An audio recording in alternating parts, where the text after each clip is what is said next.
उस काली सुनसान रात में कई सालों से बंद पड़े और भूतिया घोषित हो चुके उस अस्पताल में भारी हलचल थी। बाहर कुत्तों का शोर माहौल को खौफनाक बना रहा था। उस बंद पड़े अस्पताल के ऑपरेशन थिएटर में एक चुड़ैल की डिलीवरी हो रही थी। उसके आसपास बहुत सारी भयानक चुड़ैलें खड़ी थी। ऑपरेशन थिएटर के बेड के नीचे भी कुछ चुड़ैलें बैठी थी और वे चुड़ैलें जलती हुई आग के सामने कोई मंत्र बुदबुदा रही थी। जिस चुड़ैल की डिलीवरी होने वाली होती थी उसकी आंखें अंगारे की तरह लाल थी। उसे दर्द तो बहुत हो रहा था, लेकिन उसने अपने दर्द को दबा रखा था। इस दर्द के उस पार मुक्ति होगी, मुक्ति। कुछ देर बाद अचानक से जलती हुई आग बुझ गई। उसके बाद वो सारी चुड़ैलें जिस चुड़ैल की डिलीवरी हो रही थी उसके आगे खड़ी हो गई। बाहर कुत्तों के भौंकने का शोर और भी बढ़ गया था, लेकिन फिर सब कुछ खामोश हो गया और एक बच्ची के रोने की आवाज आने लगी। मुक्ति आ गई, मुक्ति बहन आ गई, मुक्ति तेरी बेटी आ गई। मेरी बेटी मुक्ति, रोना तुम्हें नहीं किसी और को है।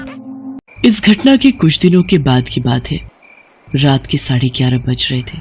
मायागंज में रहने वाला सूर्या अपनी कार से उस सुनसान सड़क के रास्ते अपने घर वापस लौट रहा था। तभी उसके मोबाइल की घंटी बजी। फोन की स्क्रीन पर अननोन कॉलिंग लिखा आ रहा था। हेलो हेलो, अरे कौन है भाई, कुछ तो बोलो। सूर्या ने काफी देर तक हेलो हेलो किया, लेकिन दूसरी ओर से कोई जवाब नहीं मिला। गुस्से में उसने फोन काट दिया। अरे अजीब पागल लोग हैं? अरे बात नहीं करनी तो फोन क्यों करते हैं? तभी अचानक फिर से उसके फोन की घंटी बजने लगी। इस बार भी स्क्रीन पर अननोन कॉलिंग ही लिखा आ रहा था। उसने फोन नहीं उठाया, लेकिन लगातार 3 बार जब फोन आया तो उसने गुस्से में फोन उठा लिया और चिल्लाते हुए बोला, हेलो। इस बार किसी छोटी बच्ची के हंसने की आवाज फोन पर आती है और फिर एक औरत की खौफनाक आवाज उसके कानों से टकराती है। सूर्या, इस धरती पर तेरे दिन पूरे हो गए। तुझे तड़पा तड़पा कर मारने वाली ने जन्म ले लिया है। कौन बोल रहा है? ये क्या मजाक है भाई? क्या मजाक है? मजाक नहीं, मौत। तुझे तड़पा तड़पा कर मारा जाएगा। तू बचेगा नहीं, वो जन्म ले चुकी है। सूर्या उस औरत की आवाज से इतना डर गया कि उसे पता ही नहीं चला कि उसने रेड लाइट जंप कर दी है और उसकी कार की किसी दूसरे की कार से जोरदार टक्कर हो गई।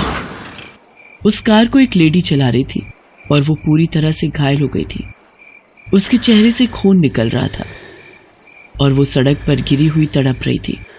उसका चेहरा काफी भयानक लग रहा था।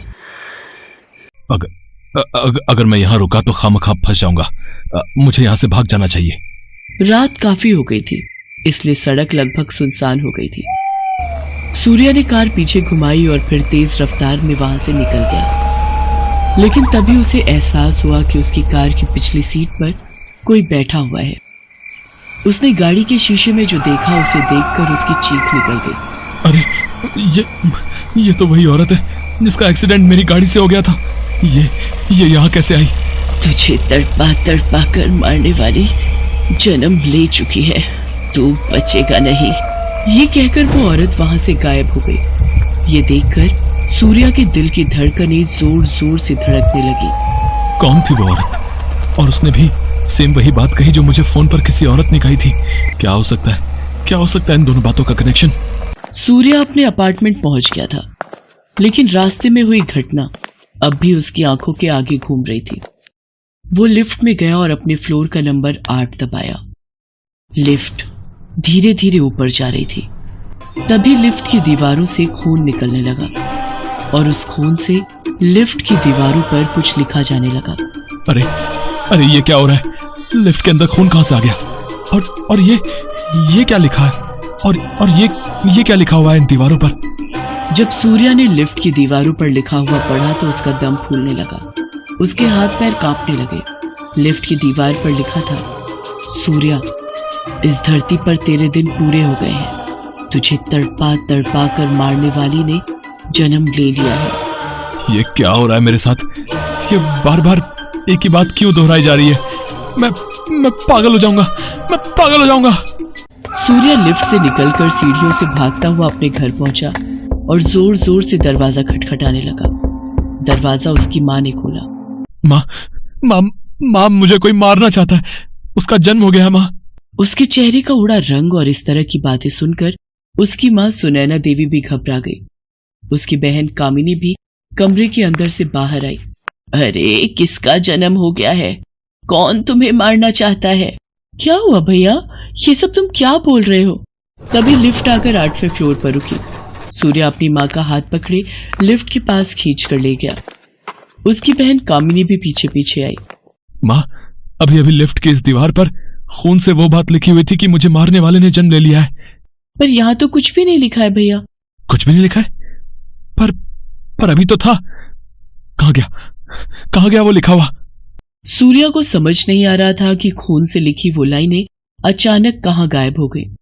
अपनी माँ और बहन के साथ वो घर के अंदर आ गया। वो खाना खाकर बिस्तर पर चला तो गया, लेकिन उसके मन का डर नहीं गया। उसे नींद नहीं आ रही थी, इसलिए वो मोबाइल चलाकर YouTube पर वीडियो देखने लगा। लेकिन तभी मोबाइल की स्क्रीन एकदम से काली हो गई और एक खौफनाक चेहरा उस पर उभरा और उसने कहा कि सूर्या, इस धरती पर तेरे दिन पूरे हो गए हैं। तुझे तड़पा तड़पा कर मारने वाली ने जन्म ले लिया है। अचानक उस कमरे में एक छोटी सी बच्ची घुटनों के बल चलती हुई वहां दिखाई दी। सूर्या की नजर जब उस पर गई तो कौन है ये बच्ची? उसके बाद वो बच्ची हवा में उड़ने लगी और अचानक वहां एक चुड़ैल प्रकट हो गई। उस चुड़ैल को देखकर सूर्या के मुंह से चीख निकल गई। आरती, तुम? उसके बाद वो चुड़ैल जोर जोर से हंसने लगी और उसने कहा, सूर्या, तुझे मारने वाली जन्म ले चुकी है। वो तुझे तड़पा तड़पा कर मारेगी। उसके बाद वो छोटी सी बच्ची सूर्या के गले पर चढ़ गई और उसकी गर्दन में अपने दांत गड़ा दिए। सूर्या दर्द के मारे चिल्ला उठा। उसकी चीख की आवाज सुनकर कामिनी और सुनैना भागते हुए उसके कमरे में आए और कमरे का नजारा देखकर उनकी भी चीख निकल गई। तुम दोनों भी आ गए। इसके बाद तुम दोनों की मौत भी लिखी है। तुम दोनों को मारने वाली भी पैदा हो चुकी है। उस चुड़ैल को देखकर कामिनी और सुनैना भी चौंक गए। आरती तुम? इस बीच उस चुड़ैल बच्ची ने सूर्या को मार डाला और उसके बाद वो कामिनी की गर्दन पर चढ़ गई। तुम सबको मार दूंगी, तुम सबको मैं मार दूंगी, सबको, जिस तरह से तुमने मेरी निर्दोष माँ को मारा था। अरे छोड़ मुझे, माँ मुझे बचाओ, इसके नुकीले दांत मुझे चुभ रहे हैं। तुम लोगों को आज कोई नहीं बचा सकता, कोई नहीं। अरे तुम लोगों ने मेरी माँ को करंट लगाकर इसलिए मार दिया क्योंकि वो मुझे, यानी एक लड़की को जन्म देने वाली थी। मेरी माँ के लाख मना करने के बाद भी तुम लोगों ने उसका टेस्ट करवाया और जब पता लगा कि मैं कोख में हूँ तो साजिश के तहत मेरी माँ को मार डाला और उसकी हत्या को दुर्घटना साबित कर दिया। अरे तुम जैसे राक्षसों को जीने का कोई हक नहीं, कोई हक नहीं। चुड़ैल की बेटी कामिनी के गले में दांत गड़ाकर उसे भी मार देती है। सुनैना देवी ने ये देखा तो वो हाथ जोड़कर उस बच्ची से माफी मांगने लगी। अरे मुझसे गलती हो गई, माफ कर दो मुझे। तुम्हें माफ कर दूं? अरे तुम लोग समाज में इंसान की तरह रहते तो हो, लेकिन सच कहूं तुम लोग इंसान हो ही नहीं। तुम लोग वो राक्षस हो जिन्होंने इंसान के वेश में जन्म लिया है। उसके बाद चुड़ैल और उसकी बेटी सुनैना देवी के बाल पकड़कर उसी भूतिया अस्पताल में ले जाती हैं, जहां उस बच्ची का जन्म हुआ था। उसके बाद वो सुनैना देवी को वहां चुड़ैलों के झुंड के पास छोड़ देती है। सारी चुड़ैलें सुनैना की बोटी बोटी नोचकर उसे जान से मार देती हैं।